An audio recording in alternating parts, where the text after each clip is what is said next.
Marahi, Dek. Marahi. Nggak boleh. Sakit kamu. Jangan aktif nih. Iya. Iya. Sini, Bang. Ini. Cari yang bentuknya sama kayak Oh, gitu. bentuk apa? Tadi ternyata dia datang. Nah, ya. Mana tadi nih? Bab ke-1050. Denny, jawab! Kenapa bisa material rongsokan begini lolos masuk ke area proyek? Bentak Pak Sugiono dengan napas memburu. Denny gelagapan.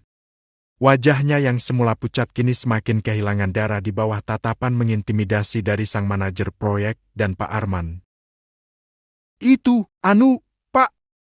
Saya juga nggak tahu kalau kualitasnya bakal seburuk ini. Pihak pemasok material yang menipu saya, Pak. Mereka bilang ini kualitas nomor 1 pas barangnya datang. Jangan mencoba melempar batu sembunyi tangan, Denny. Pak Sugiono mendengus keras, langsung membuka map catatan logistik di tangannya dengan kasar. Semua berkas pemeriksaan dan tanda tangan persetujuan barang masuk ada di bawah wewenang kamu sepenuhnya. Kamu yang meloloskan barang ini. Satria tidak membiarkan Denny berkelit lebih jauh. Langkah tegapnya maju mendahului Pak Sugiono, mendekati truk pengangkut. Dengan sekali ketukan kuat menggunakan ujung sepatunya pada salah satu batako di hadapan mereka, material itu langsung retak dan hancur berkeping-keping. Gak mungkin barang yang masuk gak diperiksa dulu, kan? Ini kelalaian yang disengaja. Sindir Satria tenang, namun suaranya terdengar begitu dingin di telinga Denny. Kira-kira berapa banyak dana anggaran proyek yang dipotong demi keuntungan pribadi dengan memasukkan material murah ini? Pengurangan spek bangunan seperti ini taruhannya adalah kenyamanan penghuninya nanti. Denny semakin terpojok. Tak menyangka bahwa Satria bisa begitu detail itu membaca kecurangan proyek yang coba ia tutupi. Pak Sugiono menatap Denny dengan pandangan dingin yang amat menusuk. Sebagai perwakilan pemilik perusahaan, ia tidak akan pernah mentolerir adanya kecurangan struktur yang bisa merusak nama baik perusahaan. Saya kecewa sama kamu, Denny. Untuk sementara, saya harus menahan seluruh pencairan dana material bulan ini. Kita akan lakukan audit total terhadap seluruh bangunan yang sudah berdiri di bawah pengawasan kamu. Pak, saya bisa perbaiki. Tolong beri kesempatan. Keputusan saya sudah bulat. Denny seketika lemas. Lututnya seolah kehilangan tulang penyangga. Seluruh harga dirinya runtuh di hadapan puluhan kuli bangunan yang sejak tadi menonton dengan berbisik-bisik. Pak Arman memilih untuk tidak ikut campur. Ia akan menyerahkan semuanya ke tangan Pak Sugiono. Sementara Satria, setelah itu ia berpamitan pada ayahnya dan Pak Sugiono. Ia melangkah tenang menuju sepeda motornya yang terparkir di dekat pos. Namun, baru saja ia menghidupkan mesin, Denny langsung berlari menghampiri dengan sikap yang berubah menjadi sangat sopan, bahkan cenderung mengemis. Pak! Bisik Denny memelas, wajahnya memerah menahan malu. Saya minta maaf untuk semua sikap lancang saya selama ini. Tolong bicarakan pada Pak Sugiono agar memikirkan kembali keputusannya. Saya janji akan memperbaiki semuanya sekarang juga.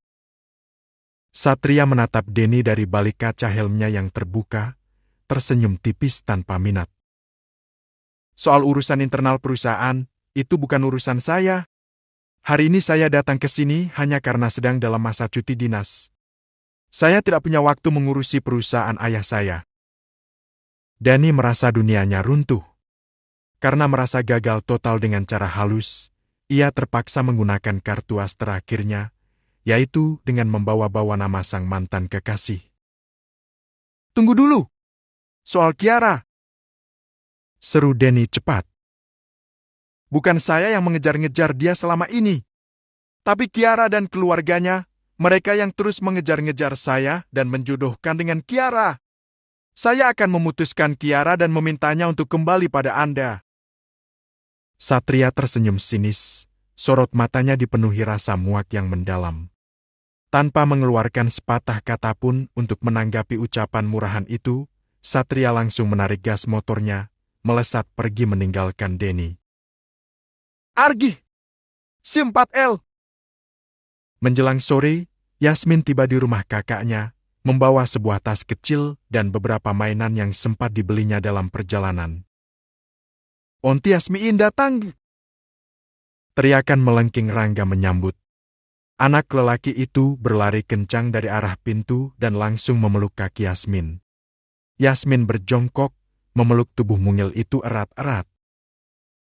Kangen banget sama Rangga. Rangga juga. Sampai nggak bisa bobok nungguin. Ucapan polos itu berhasil membuat senyum Yasmin mengembang, memecah kekosongan hatinya meskipun. Sampai nggak bisa bobok katanya. Bohong ya? Tanya Yasmin lembut. Enggak. Bohong kan dosa kata bunda? Tak lama Raffi melangkah keluar dengan senyum hangat khasnya. Yasmin langsung berdiri, berlari memeluk kakak sulungnya. Kakak, kangen. Raffi terkekeh mendapati sikap Yasmin yang sangat manja, persis seperti saat dirinya masih kecil. Kak Vio mana? Di dalam, lagi mandiin si kecil. Aku mau susu lah. Raffi mengangguk.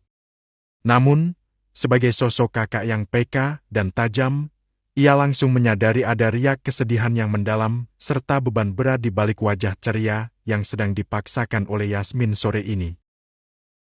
Kenapa matanya sembab? Kamu habis nangis, Dek? Tanyanya. Yasmin langsung gelahapan mendengar pertanyaan tajam itu tanpa basa-basi. Enggak, Kak. Ini semalam begadang kerjain tugas. Raffi tak sepenuhnya percaya. Ia yakin ada sesuatu yang sedang ditutupi adiknya itu. Sementara itu, malamnya, Denny mendatangi rumah kontrakan Kiara dengan emosi yang tidak stabil akibat kejadian tragis di proyek siang tadi. Sementara Kiara yang tidak tahu apa-apa, langsung menyambut Denny dengan wajah menuntut kejelasan.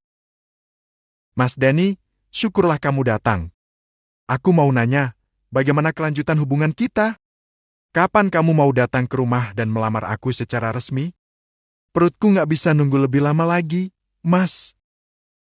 Denny mengacak rambutnya frustrasi, lalu menatap Kiara dengan pandangan dingin. Aku nggak bisa melamar kamu, Kiara. Hubungan kita selesai sampai di sini. Mendingan kamu kembali saja sama Satria. Kiara tersentak hebat, mundur satu langkah dengan wajah syok. Maksud kamu apa, Mas? Kamu mau lepas tanggung jawab? Kamu yang hamilin aku. Kenapa sekarang malah nyuruh aku balik sama Mas Satria? Karena Satria yang selama ini kamu hina sebagai tentara kere miskin itu ternyata seorang kapten, Kiara. Bentak Denny, meluapkan seluruh kekesalannya. Apa? Kiara terbelalak, menggelengkan kepalanya tidak percaya. Nggak mungkin, Mas Satria cuma tentara biasa, Mas. Biasa apanya? Dia itu kapten. Dan yang lebih gila lagi, Satria itu anak orang kaya raya. Dia ternyata anak dari pemilik perusahaan tempat aku bekerja selama ini. Napas Denny memburu memikirkan nasib pekerjaannya yang di ujung tanduk. Tubuh Kiara mendadak kaku, kepalanya mendadak pening luar biasa. Anak pemilik perusahaan? Tapi bukannya selama ini kamu bilang perusahaan itu punya kamu, Mas? Kamu yang punya proyek perumahan itu kan? Denny mendengus sinis, tertawa mengejek diri sendiri. Aku bohong. Aku cuma pekerja di sana. Cuma kepala mandor yang sekarang posisinya lagi di ujung tanduk gara-gara anak kandung bos besar itu. Satria. Tamparan batin yang tak kasat mata rasanya baru saja menghantam wajah Kiara hingga hancur berkeping-keping. Ia terbelalak dengan tatapan kosong, dadanya sesak oleh penyesalan yang teramat sangat. Air mata Kiara menetes deras. Detik itu juga ia menyadari kenyataan pahit yang begitu menampar warasnya. Ternyata selama ini ia telah membuang berlian murni demi sekeping kerikil jalanan yang tak berharga seperti Denny. Sebaliknya, Satria yang dulu telah ia buang seperti batu jalanan, kini malah mendapatkan berlian yang sesungguhnya dalam